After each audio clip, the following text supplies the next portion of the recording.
Hello दोस्तों, welcome back to my channel.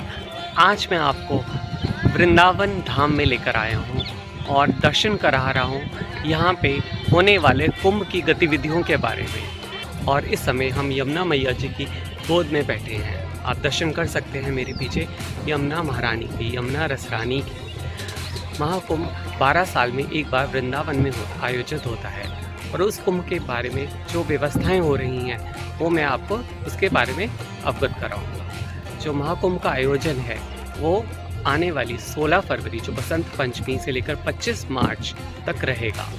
और इस वृंदावन धाम में इस बार जो महाकुंभ है बहुत ही अच्छे ढंग से और बहुत ही बड़े रूप से मनाया जा रहा है। वैसे हर 12 वर्ष में एक बार यहाँ पे कुंभ होता है और 12 साल पहले भी मुझे यहाँ आने का सौभाग्य प्राप्त हुआ था, लेकिन जो इस बार इसकी रूपरेखा है या कह सकते हैं कि जिस स्केल में इस बार ये ऑर्गेनाइज़ हो रहा है बहुत ही सुंदर ढंग से हो रहा है और बहुत ही अच्छे स्केल में ऑर्गेनाइज़ हो रहा है। तो मैं आप सबसे गुजारिश करूँगा कि आप सब ज़रूर वृंदावन धाम में आएंगे। वृंदावन धाम आपको मालूम है भगवान कृष्ण और राधा रानी की लीला स्थली है। इससे बड़ा सौभाग्य की बात क्या होगी कि आप वृंदावन धाम में आए हैं और उसके साथ ही यमुना रसरानी में कुंभ का स्नान भी करेंगे। जो शाही स्नान है वह इस एक महीने में 3 तिथि है जिन पर शाही स्नान होगा।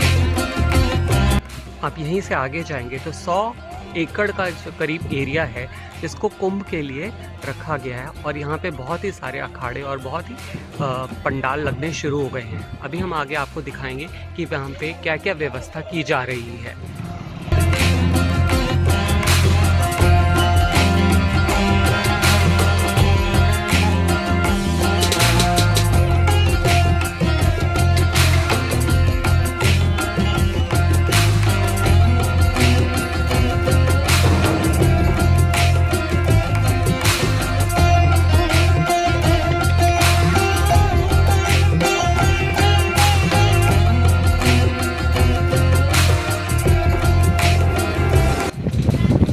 बताना चाहूँगा कि जो ये इस वृंदावन के महाकुंभ की जो शाही स्नान होने हैं उनकी तिथियां हैं। जो पहला स्नान है वह होगा 27 फरवरी को जो कि माघ पूर्णिमा है। दूसरा स्नान है वह होगा 9 मार्च जो कि फागुन मास की कृष्ण पक्ष की एकादशी होगी। और जो तीसरा स्नान है वह फागुन माह की अमावस्या को होगा। ये आप देख सकते हैं मेरे सामने पूरी रोड को चौड़ा किया जा रहा है। इससे आगे पुल बनाए गए हैं। इसके पीछे देवरा बाबा घाट भी है और इधर वो आप देख सकते हैं सामने बहुत दूर दूर सारे रहने के पंडाल जहाँ पे सारे वैष्णव अखाड़ा और बाकी अखाड़ा रहेंगे। आप देख सकते हैं।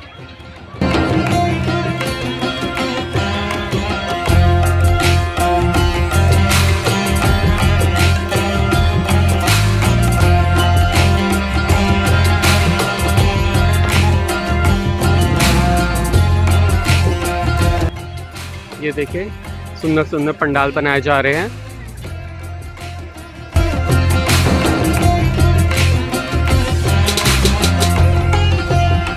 पूरे वृंदावन के परिक्रमा मार्ग में बहुत सुंदर इस कुंभ के लिए वॉल पेंटिंग्स बनाई गई हैं और बहुत सुंदर सुंदर बड़े बड़े द्वार बनाए जा रहे हैं।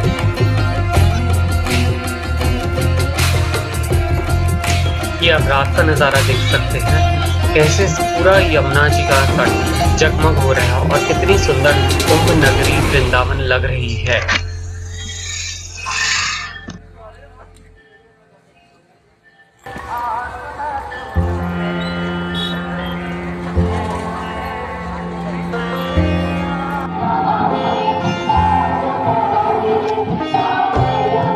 सबने समुद्र मंथन की कथा तो सुनी होगी कि जिस कारण से ही 4 स्थानों में महाकुंभ होता है। आपने सुना होगा कि जो कुंभ का आयोजन प्रयाग नगरी, हरिद्वार, उज्जैन और नासिक में होता है। तो पिछली बार जो लास्ट टाइम मुझे भी बहुत ही सौभाग्य मिला था प्रयागराज जाने का। उससे पहले नासिक भी हम लोग गए थे और इस बार हमारा हरिद्वार में होने वाला है। ऐसा कहा जाता है कि जो समुद्र मंथन के समय अमृत निकला था, अमृत के कलश को गरुण जी ने उठा लिया था और वो वहाँ से लेकर चल पड़े थे। और जहाँ जहाँ पे जल अमृत जो निकला था या उसकी बूंदें गिरी थी वहाँ पे तो कुंभ होता है, लेकिन जब वह अमृत कलश को लेकर जा रहे थे तो सबसे पहले वृंदावन नगरी में कदम्ब के वृक्ष के नीचे आके उन्होंने विश्राम करा था। इस कारण सबसे पहले चारों नगरियों से पहले सबसे पहले वृंदावन में कुंभ का आयोजन होता है, जिसके बारे में बहुत लोगों को मालूम नहीं है।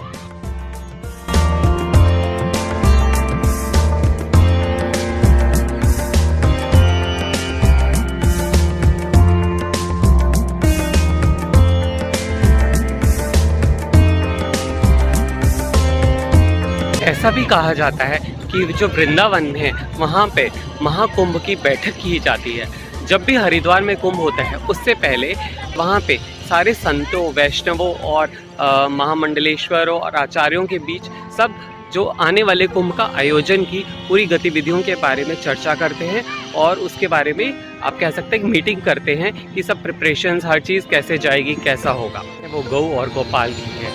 आप यहाँ आके वृंदावन में बांके बिहारी जी, राधा वल्लभ जी, राधा रमन जी के दर्शन का लाभ भी उठाइए और महाकुंभ का भी लाभ उठाइए। और सबसे बड़ी बात, वृंदावन में आप रसिक संतों, रसिक जनों के दर्शन का भी लाभ उठा सकते हैं। तो आपसे बहुत ही जल्द हम मिलते हैं वृंदावन के महाकुंभ में। तब तक के लिए जय जय श्री राधे श्याम।